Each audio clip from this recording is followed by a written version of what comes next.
Welcome back to another day of Bible study as we are continuing on through our journey through the topic of peace. My name is Kevin Young, and I have the privilege of serving here at Christ Table as lead clergy. If you'd like to know more about Christ Table, really simple. All you have to do is visit the URL that is right up there, www.christstable.today. If you'd like to know more about this study in particular, super simple as well. All you got to do is go right there to go.christstable.today/peace. There you're going to find a couple of downloads, a list of all the days of the study, as well as some curriculum there for you to utilize as a part of this study. We would love for you to download that, take advantage of it so that you can walk alongside us through this study with us each and every day. Now, I will tell you there that you can get that PDF for free, but also if you'd like to have a printed copy of that PDF along with some other spiritual resources that go along with this study, you can get that too right there at the URL. All you got to do is click on the button there that says get the box. Then that will give you information on how to get the spiritual resource box, which gets all of those to you in the mail and also helps us financially here at Christ Table as well. Now, also, I want to make sure if you have not heard of it, then this book, Reconstruct Your Faith, is out now. This is it's actually a bit of a memoir of my journey through deconstruction, and also gives the process that I went through for reconstruction. Every path is different, but this is just some things that I found helpful in reconstructing faith, and that the church has found helpful for nearly 2,000 years now in forming faith. And so if you'd like more information about this book, to get a copy, all you got to do is visit the URL right there, drkevinyoung.com. So today we are continuing on through this study through peace, and we're nearing the end, 32 days. Today we're on 28. That means that next week is the last week for this, but we find ourselves back, and we've kind of jumped in and out of the book of Psalm as we've been journeying through this conversation about peace. There are a lot of songs about peace, and the book of Psalm is a book of songs. It's a songbook of the Israelite people, still used even today musically. Find ourselves in Psalm chapter 29, which is a hymn. Now, one of the things I want to talk about before we jump into this, we're going to look at the entire chapter. The entire chapter is only 11 verses, and so it's relatively simple, relatively easy. Don't get too worried about it. Not going to be a quiz at the end of it or anything like that, but you can do this, I promise. One of the things, though, that comes up in this text that I want to kind of talk about for just a moment before we get there is the power of, and let me just throw it up here, the power of place. For many of us, there are places in our life that are sacred. There are places in our life that are holy. Perhaps we're the only people in the world who think that that place is sacred or that place is holy, that there was some sort of a transformational experience or some sort of theophany, some sort of a moving moment in that place, and that for you it's always just been special.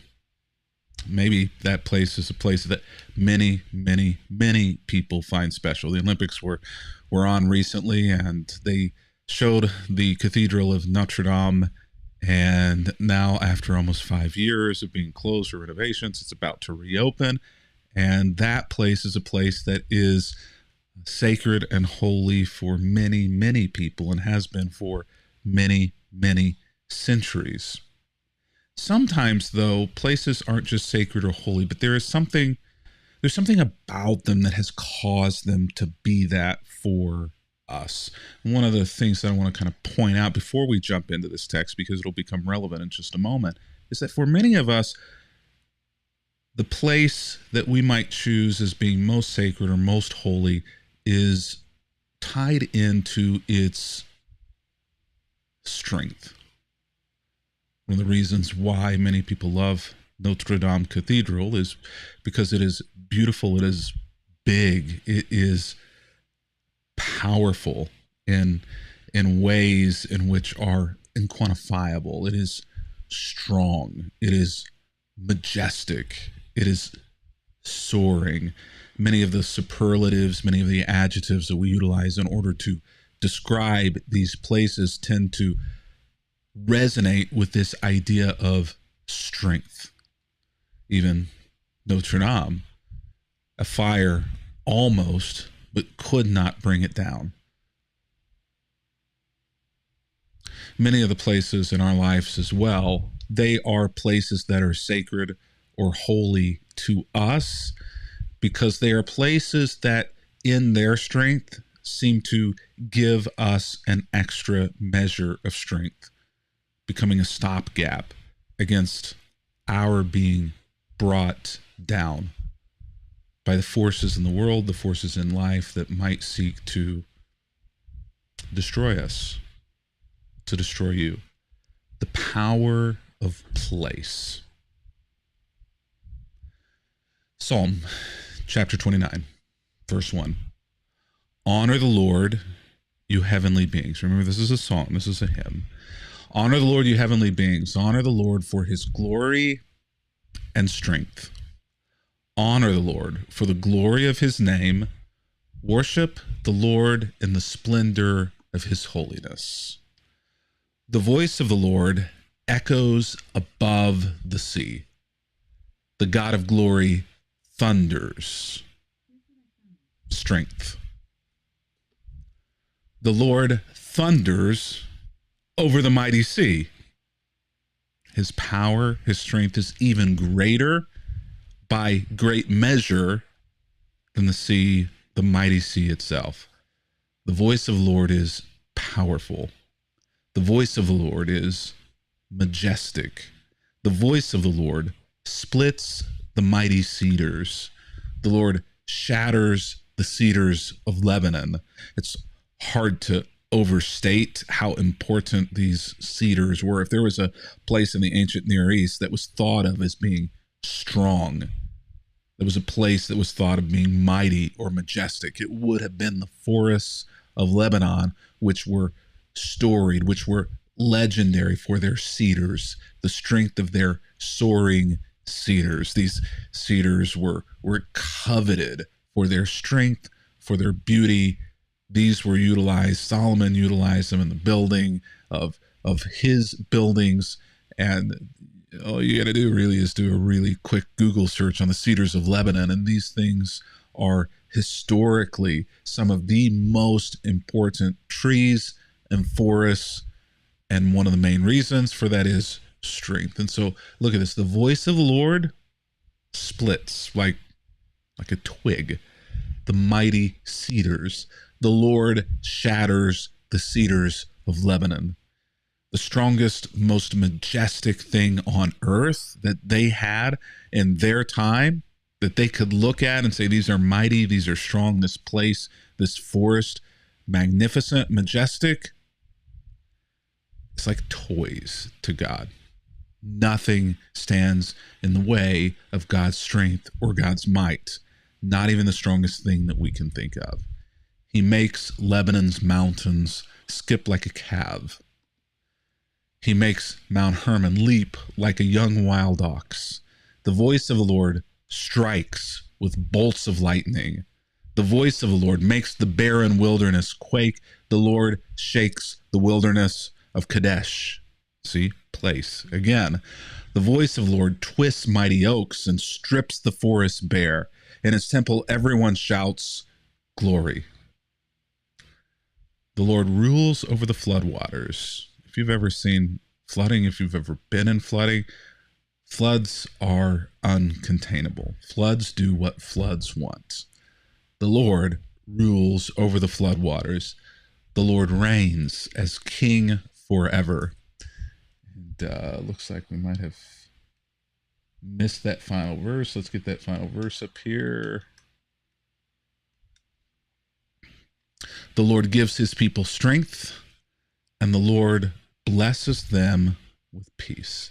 Now, think about that for just a moment, that the Lord gives his people strength, and the Lord blesses them with peace. This whole hymn has been talking about God's strength, the Lord's strength, in comparison to anything that we think is strong. God is that much stronger by far. But those who are his, like poker chips on a table, he's all in. He pushes across the table to you strength. Strength to face what? What are you facing? The Lord blesses them with peace.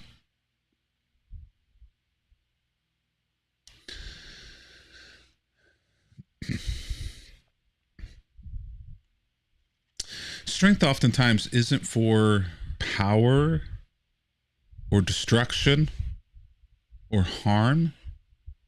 In God's economy, strength is for shalom. It's for hospitality and peace.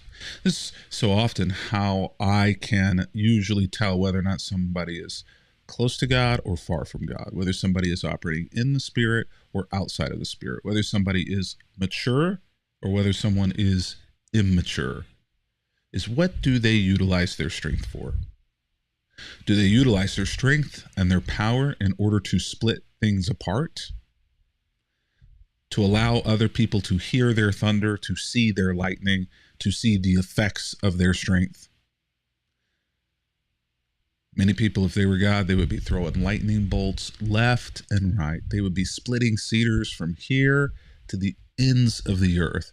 They would be destruction, leaving it in their wake, flooding everything with their anger. If the Lord gave them strength, that kind of strength. But the people who are mature, to me, the people who are operating in the Spirit more, the people who are followers of Christ, of God, those people have peace, even yet though they are strong. The strength is there, but the strength is contained. The strength is under control. In fact, I might say that it takes far more strength to be peaceful than it does to be vengeful. That it takes far more strength to be quiet, to be patient, than it does to be active and destructive. God gives his people strength, and the Lord blesses them with peace. One of the things that I think is interesting here that I want to point out as well, if you're going through a season of difficulty right now where you may not feel at peace, in this Psalm 29, God shows up. God shows up and gets actively involved. For many of us, that's a question mark. Does God love me? Is God involved? Does he care for me? Why am I going through these things? Does he see me? Psalm 29, God shows up. God gets actively involved. So our activity for today, make a list of the blessings in your life. Some of you will be filling the page. Some of you may have difficulty getting even just a few. There's no right or wrong number here. But the blessings of your life. I might even encourage you to leave this page open throughout the day. Keep it nearby, maybe even for a day or two. Just keep it there. Whenever you think of something that is a blessing, go back and write it down. I think that if you do this, you may find that you have a lot to be thankful for that you forget in those moments where the storm is raging and the floodwaters are rising. Well, it's been good to be with you today. Looking forward to being back with you next week as we continue on and finish out our journey through this Bible study of peace. Just a reminder, if you would like more information about this study, there is a super simple way for you to do that. All you got to do is go to the URL that we gave you at the very beginning, go.christstable.today/peace. Study resources are there to help you out. We're grateful to be able to provide those for you, and we are grateful that you are a part of this journey with us. So until tomorrow, it's been good to have you with us today. Happy reading and God's blessings on you.